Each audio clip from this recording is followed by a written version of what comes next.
অন্যান্য মুসলমানদের তুলনায় কেন শিয়া মুসলমানদের কম গুরুত্ব দেয়া হয়? আমি আমার এক মুসলমান বন্ধুর কাছে শুনেছি তাদেরকে শিয়া পরিবারের পানীয় পান করার অনুমতি দেয়া হয় না। পানীয় না, ঠিক আছে? আমি আসলে জানতে চাই, এও বলা হয়ে থাকে যে ইরাকে সাদ্দাম হোসেন যা করেছেন, তিনি রাসায়নিক গ্যাস প্রয়োগ করেছেন, তিনি শিয়াদের উপর নৃশংসতা চালিয়েছেন, যা দ্বিতীয় বিশ্বযুদ্ধের সময় ইহুদিদের উপর হিটলারের নির্যাতনের সঙ্গে তুলনীয়। তাহলে এটিকে কি আপনি অবিচার মনে করেন না? আমি আরো জানতে চাই, প্রকৃতপক্ষে পূর্বে শিয়ারা ইসলাম ধর্মে যে ভুল করেছে তারা আজও তার প্রায়শ্চিত্ত করে যাচ্ছে কিনা। ভাই প্রশ্ন করলেন যে শিয়াদের কেন নিচ বললে গণ্য করা হয়, তারা কি অপরাধ করেছে, সাদ্দাম হোসেন কেন তাদেরকে হত্যা করেছে, যেমন জার্মানিতে হিটলার রাসায়নিক অস্ত্র দিয়ে ইহুদিদের হত্যা করেছে ইত্যাদি। ভাই ইসলামে কোনো শিয়া সুন্নি নেই, কোনো শিয়া সুন্নি নেই ইসলামে। অনেক লোক আছে। আমি উত্তরটা দেই, আমি উত্তর দেব। আপনার প্রশ্নের উত্তর দেওয়ার পর আপনি বলবেন। ইসলামে কোনো শিয়া সুন্নি নেই। কোরআনে বলা হয়েছে সূরা আলে ইমরান অধ্যায় 3 আয়াত নম্বর 103, ওয়াতাসিমু বিহাবলিল্লাহি জামিআ ওয়া লা তাফাররাকু। তোমরা আল্লাহর রজ্জু শক্ত করে ধরো এবং পরস্পর বিচ্ছিন্ন হও না। আমাদেরকে আল্লাহর রজ্জু ধরতে হবে, এটা কোরআন এবং নবী মুহাম্মদ সাল্লাল্লাহু আলাইহি ওয়াসাল্লামের সহিহ হাদিস। যদি আপনি এই রজ্জু ধরেন তাহলে আপনি খাঁটি মুসলিম। ইসলামে শিয়া সুন্নি নেই এবং ইসলামে কোনো ভাগ নেই। কোরআন বলছে সূরা আনাম অধ্যায় নম্বর 6 আয়াত নম্বর 159, হে নবী, নিশ্চয়ই যারা খণ্ড বিখণ্ড করেছে, অনেক দল করেছে ইসলাম ধর্মকে, তাদের সাথে আপনার কোনো সম্পর্ক নেই। আল্লাহ বিচার দিবসে তাদের ব্যাপারটা দেখবেন।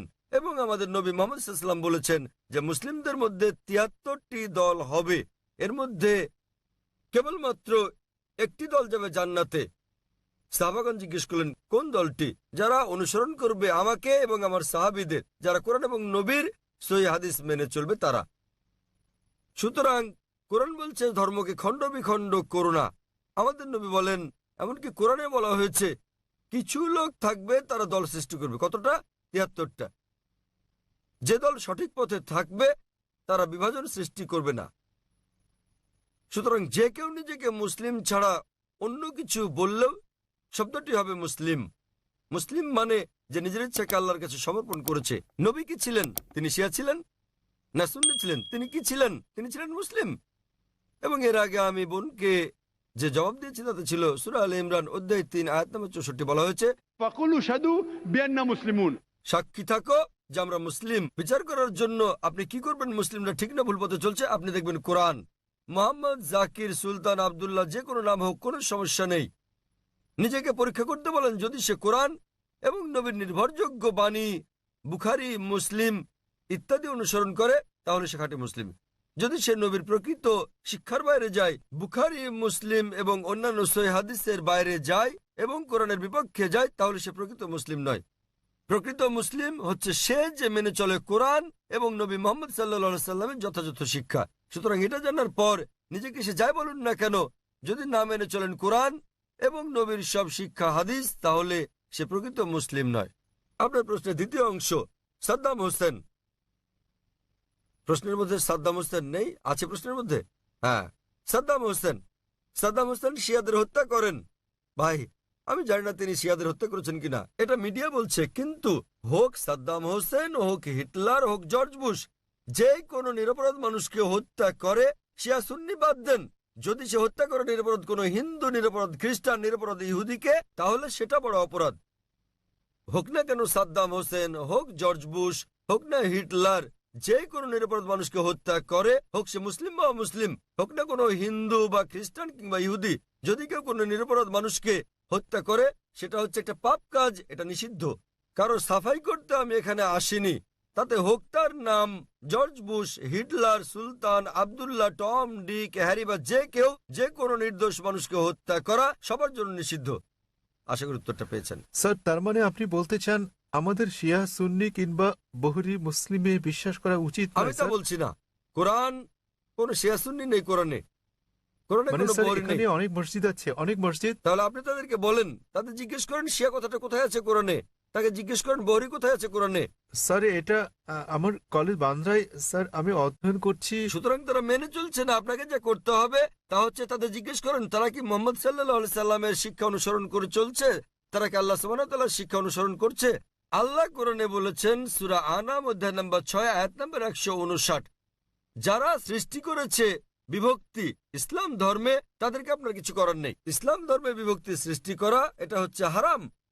তো ভালো মুসলমান হতে হলে আপনাকে আল্লাহর রজ্জু শক্ত করে ধরতে হবে, এটা বলা আছে কোরআনে। সুতরাং কাউকে আব্দুল্লাহ, সুলতান এরকম নামে ডাকলেই সে জান্নাতে যেতে পারবে না, বরং সেজন্য স্রষ্টা সর্বশক্তিমান আল্লাহর নির্দেশ পালন এবং নবী মুহাম্মদ সাল্লাল্লাহু সাল্লামের শিক্ষা অনুসরণ করতে হবে। ভাই, আপনাকে একটা প্রশ্ন করি, একটা প্রশ্ন। আপনি শিয়া সুন্নি নিয়ে খুবই উদ্বিগ্ন, জানতে চাচ্ছি সেটা কেন?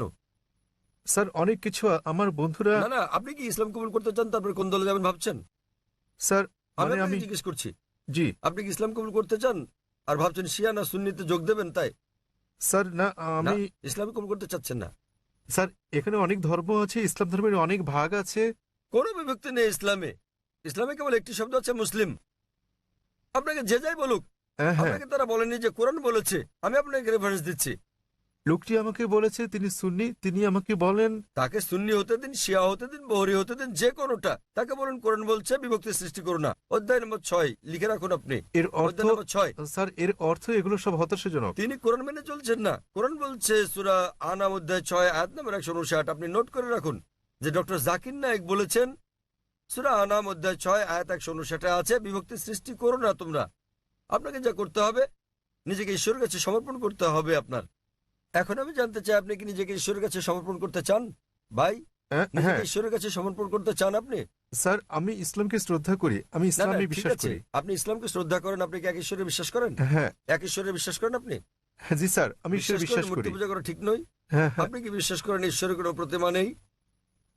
ঈশ্বরের কোনো প্রতিমা নেই। আপনি কি তা বিশ্বাস করেন? আমি জানি না স্যার। আপনি কি প্রতিমা পূজায় বিশ্বাসী? হ্যাঁ হ্যাঁ, আপনি কি প্রতিমা পূজায় বিশ্বাস করেন? কি বললেন? প্রতিমা পূজা ঠিক না ভুল? মানে ঈশ্বর? না। আপনি কি বিশ্বাস করেন প্রতিমা পূজা করা ঠিক না ভুল? হ্যাঁ এটা ঠিক না ভুল? এটি ঠিক স্যার। প্রতিমা পূজা করা, কিন্তু এটা তো বেদের বিপরীত। আপনাদের বেদ বলছে তোমরা এক ঈশ্বর ছাড়া কারো উপাসনা করবে না। এটা উল্লেখ আছে আপনাদের যজুর্বেদে অধ্যায় 32 অনুচ্ছেদ 3, শ্বেতাশ্বেতারা উপনিষদ অধ্যায় 4 অনুচ্ছেদ 19। ना तस्य प्रतिमा अस्ति মহান ঈশ্বরের কোনো পুতুল নেই, কোনো আকৃতি নেই, কোনো ফটোগ্রাফ নেই, কোনো ছবি নেই, কোনো প্রতিমা নেই, কোনো ভাস্কর্য নেই, কোনো মূর্তি নেই। আমি আপনাকে জিজ্ঞেস করছি, যখন আপনাদের বেদ বলছে ঈশ্বরের কোনো আকৃতি নেই, কোনো মূর্তি নেই, কোনো প্রতিমা নেই, এরপরও কি আপনি প্রতিমা পূজা বিশ্বাস করেন? জি স্যার। শিয়া সুন্নি বাদ দেন, আপনাকে জিজ্ঞেস করছি, আপনি কি বেদ মানেন? স্যার অনুসরণ করছেন কি না? ধর্ম মানেন কি না? স্যার কারণ আমি এই ধর্মের স্যার। ঠিক, তাই আমি বলছি যে এটা আমার ভুল নয় স্যার, আমি এই এই ধর্মের মধ্যে ধর্মের জন্ম মধ্যে নিয়েছি বড় স্যার। হলেও আমি জিজ্ঞেস করছি যে অধ্যয়ন করা আপনার কর্তব্য কি না।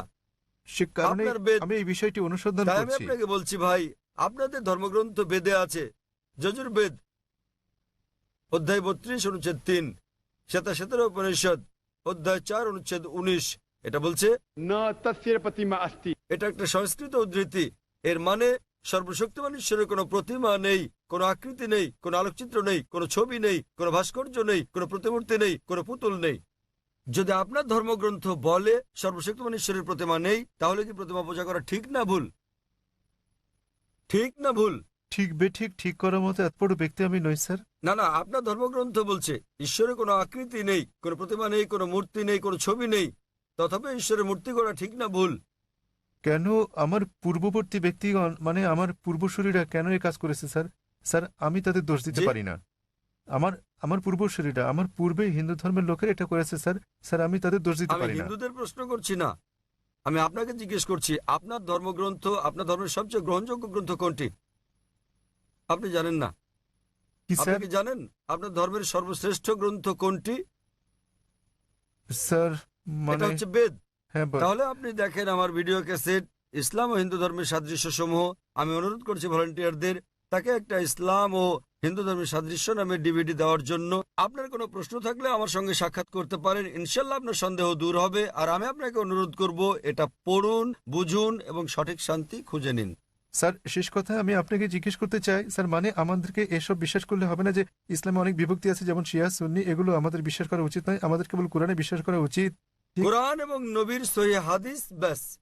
যে কোনো আলেম যায় বলুন, কোরআন বলছে সূরা নিসা অধ্যায় 4 আয়াত নম্বর 59, अतिउल्लाह अतिउर रसूल আল্লাহ ও তার রাসূলকে মানো এবং অতঃপর তোমাদের মধ্যে যারা আদেশ দানের কর্তৃত্বপ্রাপ্ত যাদেরকে এই কাজের দায়িত্ব দেওয়া হয়েছে তাদের, অর্থাৎ আপনাকে আল্লাহ এবং সর্বশক্তিমান ঈশ্বর, তার রাসূল এবং জ্ঞানী ব্যক্তিদের মান্য করতে হবে। কিন্তু আয়াতটা এখানেই শেষ হয়নি। আরো বলা হয়েছে যদি তারা কোনো বিষয়ে একমত হতে না পারে তো আল্লাহ তার রাসূলের উপর ছেড়ে দাও। যদি কেউ আপনাকে কিছু বলে আপনি তা কোরআন এবং সহিহ হাদিস দিয়ে যাচাই করুন সেটা ঠিক না ভুল। এ কারণে যে কোনো আলেম যাই বলুক না কেন তার কোনো মূল্য নেই ইসলামে। স্যার সেখানে আমাদের বিষয় হচ্ছে আল্লাহ, সর্বশক্তিমান ঈশ্বর এবং তার বার্তাবাহক। কোন আলেম কিছু বললে তা যদি কোরআন এবং সহিহ হাদিসের সঙ্গে মিলে তো আমরা গ্রহণ করি, আর যদি কোরআন হাদিসের বিপরীতে হয় তা প্রত্যাখ্যান করি। স্যার কোন ব্যক্তি নিজেকে মুসলিম বলে দাবি করলে আপনি তাকে বলবেন قل هاتوا برهانكم প্রমাণ দাও إن كنتم صادقين। যদি সত্যবাদী হও। সে কারণেই যখন আমি প্রশ্নের উত্তর দেই আমি কোরআন এবং সহিহ হাদিসের রেফারেন্স দেই। যা আমি বলছি, যা ডক্টর জাকির নায়েক বলছেন তা কিছুই নয় ইসলামে, কোনোই মূল্য নেই তার। আমি যা বলি ইসলামে তার মূল্য হচ্ছে শূন্য। যা কোরআন বলছে, সর্বশক্তিমান ঈশ্বর বলছেন, যা আমাদের প্রিয় নবী মুহাম্মদ সাল্লাল্লাহু সাল্লাম বলছেন তা মূল্যবান। তাই আমি যা দিচ্ছি তা হচ্ছে রেফারেন্স। যারা জানেন না আমি তাদের রেফারেন্স দিচ্ছি। আমার উত্তরের ভিত্তি কোরআনের বিভিন্ন আয়াতের শিক্ষা, আমার জবাবের ভিত্তি নবীর বাণী, সহিহ বুখারী খণ্ড নাম্বার ইত্যাদি প্রমাণ হিসেবে। সুতরাং তারা যা বলেন তার মূল্য আছে, আমি যা বলি মূল্য নেই। আশা করি উত্তরটা পেয়েছেন।